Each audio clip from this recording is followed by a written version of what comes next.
Dalam sejarah perjuangan Gerakan Aceh Merdeka, GAM, sosok Tengku Abdullah Syafi'i tertulis dengan tinta emas. Ia adalah Panglima GAM yang karismatik dan disegani. Lebih dari itu, Tengkulah, begitu ia disapa, adalah juga sosok yang ramah dan santun serta konsisten di garis perjuangan GAM. Namun di balik sosoknya yang bersahaja dan dicintai rakyat, kisah perjuangan dan hidup Tengkulah berakhir dengan tragis. Ia gugur bersama istrinya Cut Fatimah dan dua pengawal setianya dalam pertempuran dengan pasukan TNI di hutan Jim Jim, Pidi Jaya, tanggal 22 Januari tahun 2002. Kepergiannya ditangisi rakyat dan GAM menyatakan berkabung selama 44 hari kala itu. Lantas seperti apakah sosok Tengkulah di masa hidupnya? Berikut rangkumannya dari berbagai sumber. 1. Panglima Gerakan Aceh Merdeka, Tengku Abdullah Syafi'i, lebih dikenal dengan nama Tengkulah, lahir di Biren, Aceh, tanggal 12 Oktober tahun 1947. Ia syahid pada umur 54 tahun dalam sebuah pertempuran dengan TNI, dan merupakan tokoh pejuang GAM yang karismatik dan disegani. Tengkulah menjabat sebagai Panglima Gerakan Aceh Merdeka, GAM, saat gugur di medan tempur. 2. Sosok yang ramah, humanis dan santun. Tengkulah adalah sosok bersahaja, ramah dan humanis. Ia juga dikenal sosok sederhana dan taat beribadah. Dia pun tidak bicara sembarangan. Sifatnya yang santun membuat orang tidak pernah marah kepadanya, dan bila ia berbicara berisi nasihat dan bijaksana. 3. Menyampaikan wasiat sebelum syahid. Tengkulah adalah sosok pejuang dan Panglima GAM yang amat disegani. Ia juga dikenal dengan sosok yang ikhlas berjuang di garis terdepan tentara GAM. Jika pada suatu hari nanti Anda mendengar berita bahwa saya telah syahid, janganlah saudara merasa sedih dan patah semangat. Sebab saya selalu bermunajat kepada Allah Subhanahu wa Ta'ala agar mensyahidkan saya apabila kemerdekaan Aceh telah sangat dekat. Saya tak ingin memperoleh kedudukan apapun apabila negeri ini merdeka.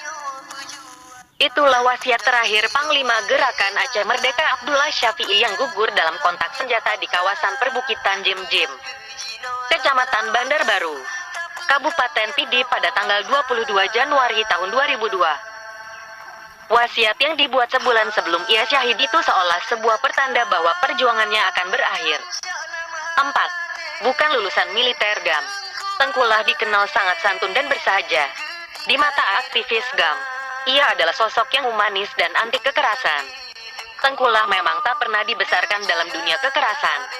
Ia juga tak pernah mendapat pendidikan tempur di Libya, seperti yang diperoleh Muzakir Manaf yang kemudian menggantikannya sebagai Panglima GAM setelah Tengkulah gugur. Pendidikan terakhirnya hanya di Madrasah Aliyah Negeri Pesangan.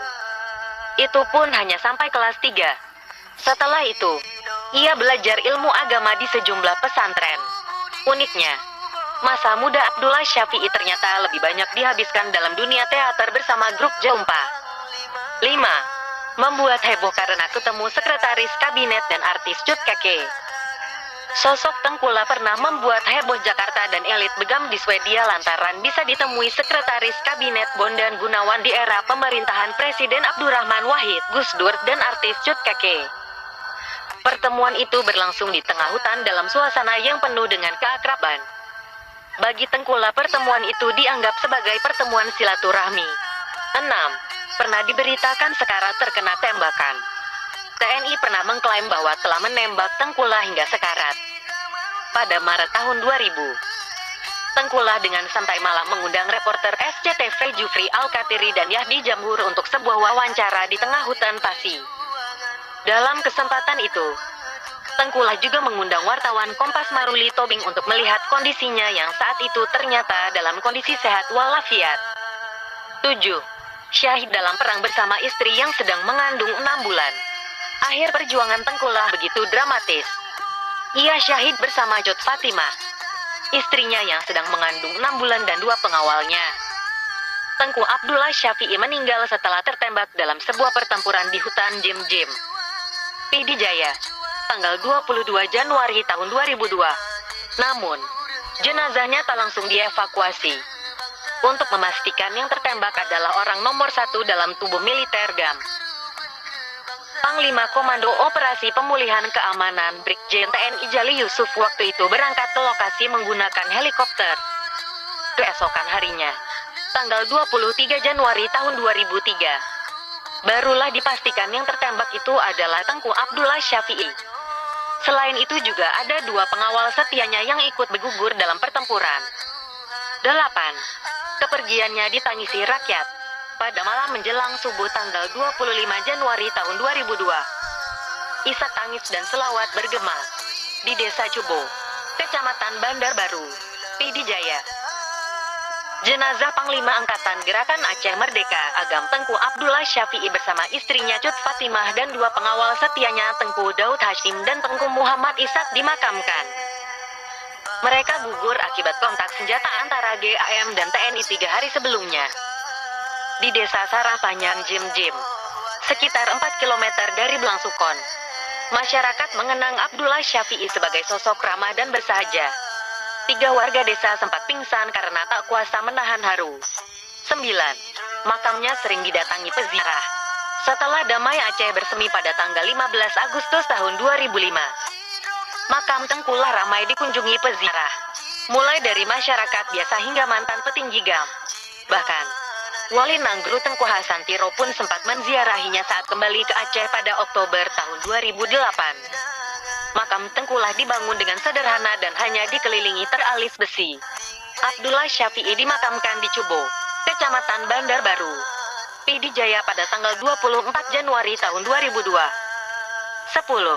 Sering memasak untuk pasukannya. Pada satu waktu di bulan puasa Januari tahun 2002, Tengkulah bangun memasak nasi untuk sahur. Sementara pasukannya sedang terlelap. Ketika masakan telah siap, barulah Tengkulah membangunkan pasukannya untuk sahur. Saat dalam bergerilya menjelajah hutan bersama pasukannya, terkadang didapati hidupnya sekarat dan serba kekurangan dan ketiadaan stok makanan. Namun Tengkulah tetap lebih memilih bersusah payah mencari sendiri apa yang bisa dimakan tanpa menyusahkan anak buahnya. 11. Kalimat terakhir saat ajal menjemput. Nyokatroh nyanglon laki. Katrohuati nyanglon prepare, kini sudah tiba waktunya yang saya tunggu-tunggu, kata Tengkulah kepada pengawalnya Jalaluddin setelah ia tertembak dalam pertempuran bersama istrinya Cut Fatimah. Kalimat itu mengiringi kepergian Panglima yang sangat dihormati dan harismatik itu syahid di medan pertempuran.